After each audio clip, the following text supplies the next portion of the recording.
Okay, this is the fundamental 3 essential factors for anyone's gym success. So regardless of who you are.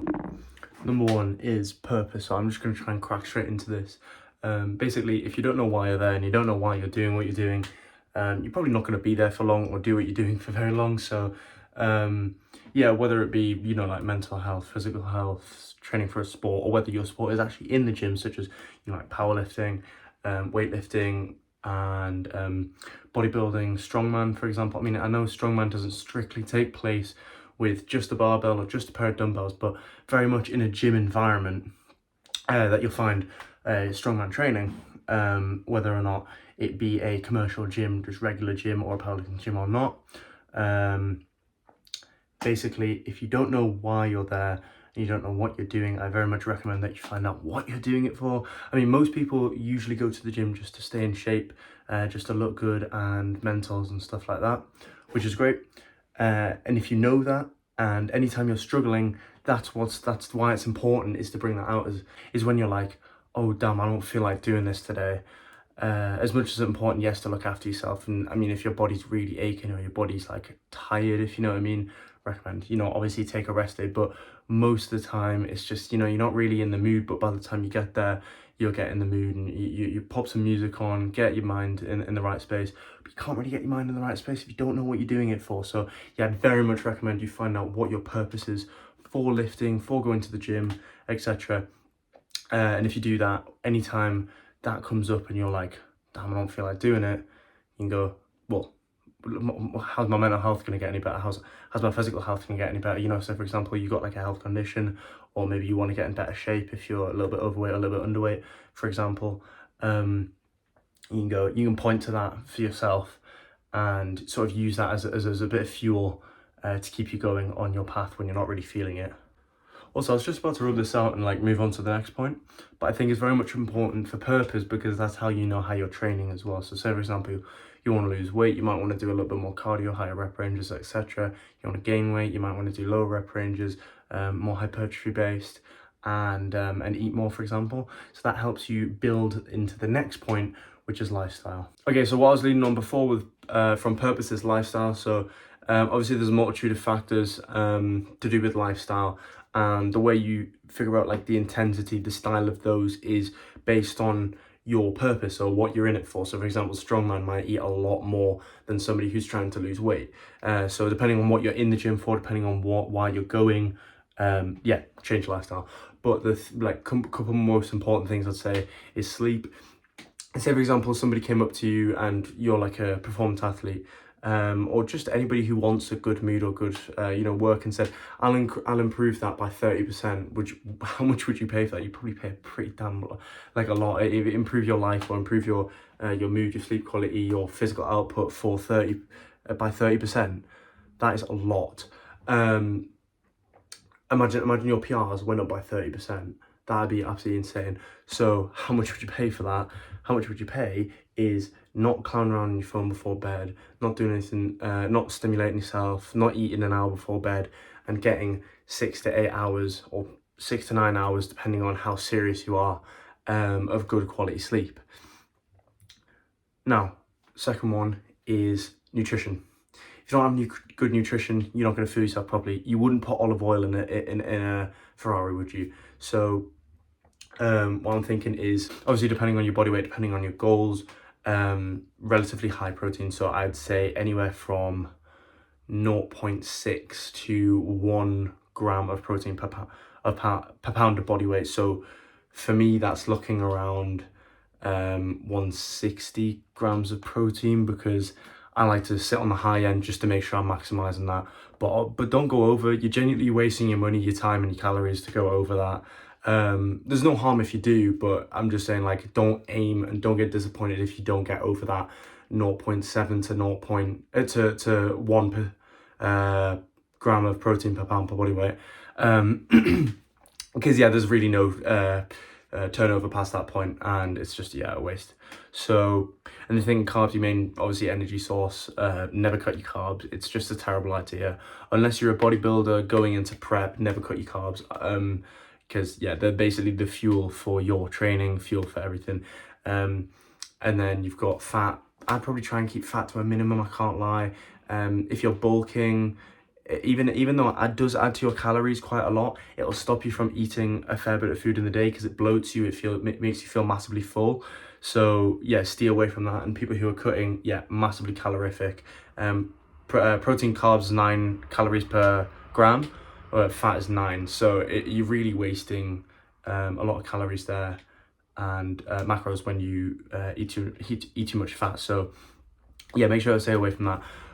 What I would say though is pre-workout and post-workout in terms of nutrition. Pre-workout, you're looking at good hydration, electrolytes, water. You want some kind of easily digestible carbs, so nothing heavy that's going to sit in your stomach for a while, like oats or high fiber. Nothing too high fat. But you're looking at like Rice Krispies with honey, for example, easy to digest, gets you down.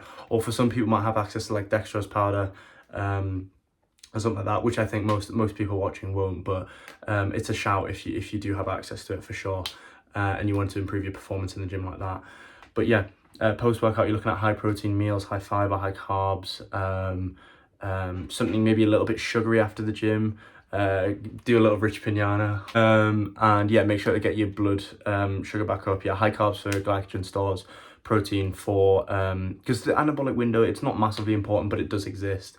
So yeah, I definitely make sure to eat plenty of protein post-workout. And yeah, I mean, if you're gonna have anything, also when I was saying about nutrition before and fat, if you're gonna have anything fatty throughout the day, have it towards the end of the day to make you feel a little bit more tired before bed. It might make you sleep a little bit better. But yeah, definitely don't have high fat pre-workout. It'll make you feel so sluggish. I've done it before, trust me, not worth it. The very last thing is stress. Kind of ironic, I was just about to say I can't stress it enough how important it is to steer away from stress. I mean, obviously people watching in school, in uni, have a job potentially as well, so yeah, I know it's not unavoidable, but I'd say definitely do your best to keep low stress, because it really helps with your recovery. And I'd say a big thing for most people watching this video, stress will the vast majority of the time come from either your own mental health or stimulation from your phone, which will decrease your mental health. Because what happens when you're on your phone, right, is, I mean, obviously you probably know this, but it's very important because it links to this like massively. Is you get a big dopamine release, but then you have a crash right afterwards because you're not used to how high that dopamine release is. So then, yeah, so when you crash, you go back up and your baseline of dopamine lowers. Every single time you do that, it lowers, and it's just awful for you, literally every single time. So if your mental health isn't too good, you're probably going to be stressed more often. You're gonna have underlying thoughts, maybe a negative self-talk and stuff like that. So yeah, I definitely, that's just so ironic. I was just about to say, I can't stress enough how important it is to stay away from stress. But yeah, maybe for people who are thinking more seriously in terms of lifestyle recovery, etc., is contrast therapy. I definitely find it extremely beneficial. This time of the year, if you live in the UK, get in the shower, and what you can do for your lower back and for your spinal erectors, around like this part of your back as well, because your spinal erectors, if you ever get back pain or back tightness, a lot of the time that'll be due to inflammation. I mean, there'll be a multiple root causes for that, which look at like Squat University, for example, for advice on that, and I'll also make a video later on in the channel for this as well, so look out for that. But one thing you can do, because the water's so cold this time of year, is to get in the shower, put it on like a pretty high setting mode, and let it like literally just sit on your spinal erectors for a bit, like really hot, so it warms them up a lot, and then literally put it to the coldest setting possible. It'll shock the hell out of you, like for this first like 30 seconds. Count down from 120 or count down from 100. And do that for your like higher spinal erectors near your shoulder blades, and do that for your lower spinal erectors on your lumbar spine. And trust me, it's an absolute miracle. You do it for about 5 minutes, alternating between hot and cold. I'd say just count down from 100 seconds hot, 100 seconds cold. Do that a couple times, and yeah, massive decrease in inflammation in your spinal erectors, and it will really help with with hip mobility as well, because the less tight your spinal erectors are, the less tight your hips are. So yeah, I'm diverging a lot, but you get how this relates to lifestyle, because if you do the contrast therapy, if you know, like recover properly, macros, sleep, etc., all plays into lifestyle, all plays into recovery, and that's ultimately going to help with your gym progress, because recovery, commonly stated, is about 60%. And this obviously isn't a real statistic, isn't a real percentage, but to give you an idea, every elite lifter, every elite bodybuilder has like said it's about 60% of the work you put in. So you get the idea. It's not all the work you put in, but it's the majority. So yeah, can't stress enough recovery. Guys, my phone's dying. Okay, I'm not sure if you guys can read that very well. Rep ranges. In case you can't read that, is it backwards on the thing? I don't know. Anyways, yeah, rep ranges. Incredibly important to know how you're training, in order to know what the right rep range is for you. First, I'm going to talk about compounds. Most people, I mean, if you're trying to save time, I'd definitely recommend compounds. But obviously, I'm thinking more seriously, and thinking more optimally, really. So if you're trying to save time, I'd actually go for optimally as well. Compounds, unless you're like training for high level strength, or unless you're trying to get like much stronger and perform, I think the key thing is not that you're trying to get stronger, but also that you're trying to perform at a high level as well. Not in terms of like nationals, regionals, etc., but when you go into a competition, you're trying to perform at your best. Like, perform relative to your own ability, not relative to sort of like an international ability. You know what I mean, right? So yeah, unless you're trying to do that, stay well clear of 1 to 2 reps before failure. Pushing that far will only like damage your CNS. If you push your set really hard and fall and stop 2 reps or 1 rep before you get to failure, you'll still feel incredibly sore. You'll still do incredibly well. When I do my deload weeks and I go, say, at the start of this block, I did 130 for 8, 140 for 8, and 150 for 8. By the end of that 150 for 8, my glutes and my hams were finished. I squat low bar, so that's why I like posterior chain. Yeah, my glutes, my hams were cooked. So you can do this. And by the way, deload week is when I'm like 3 reps short of failure. So yeah, for sure, you don't have to go anywhere near failure to get that. Compounds, obviously, for people thinking for strength, occasionally go for that higher RPE or closer to failure. RPE is rate of perceived exertion, so it's a scale of like 1 to 10 on how highly you've exerted yourself. So obviously 10 being absolute, 9 being very close, 8 being you push yourself pretty hard but not particularly very close to failure. 7 man said 6 or 7. 6, 7 being moderate, and then anything below that being very easy. So yeah, I'd definitely say stay around 7 to 8 in most of your training. 6 for deloads, 9 and 10 for your absolute really heavy weeks. So yeah, so just so your nervous system isn't constantly being cooked over and over again. Because even if you do have really good sleep, like I talked about before, if you're constantly cooking your nervous system, no amount of sleep, no amount of nutrition can compensate for overtraining. And obviously, to some degree, ideas of rep ranges are very much tied to how close you come to failure. So yeah, for compounds and pretty much any movement, in terms of hypertrophy, 5 to 30 reps, there is no difference in hypertrophy. And by the way, this is a meta-analysis, so this isn't just one stray study I found. This is a bunch of different studies put together, found the right evidence. 5 to 30 show negligible difference in hypertrophy gain. So negligible difference in the levels of muscle growth in the performing individual, whether or not they train with 5 reps or 30 reps in their set. What matters more importantly is proximity to failure. So that's what I was talking about before. Yeah, on isolation movements, you can get very close to failure, if not hit failure, on pretty much every set you do. because obviously it's isolation, you're not hitting your nervous system as much.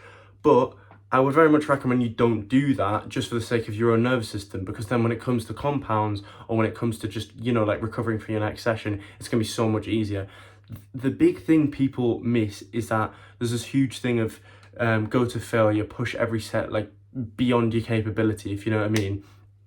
You really don't have to. I come out of my sessions insanely sore, and I barely go above what I'd like say is like RP8, RP7 every single set on my accessories. So your accessories being like the isolation movements. You know, you don't really need to push a set of curls all the way to failure. If you take 95% of your reps in that set and push them incredibly hard, the last 5% don't really matter all that much.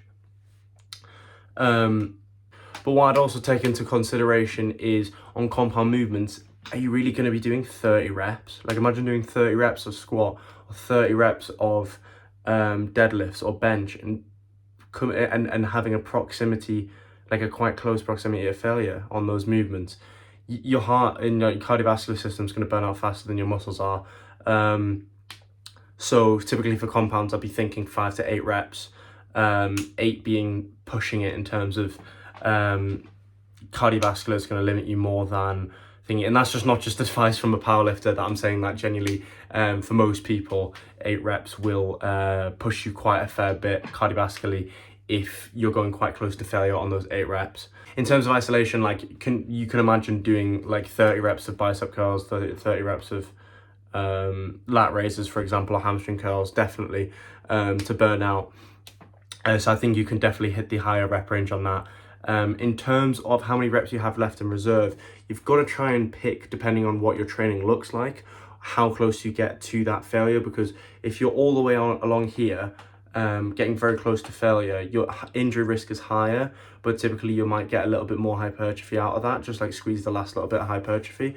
If you're over here, you're reducing your injury risk and you're missing out maybe potentially on that last like 0.5% or 1% of gains.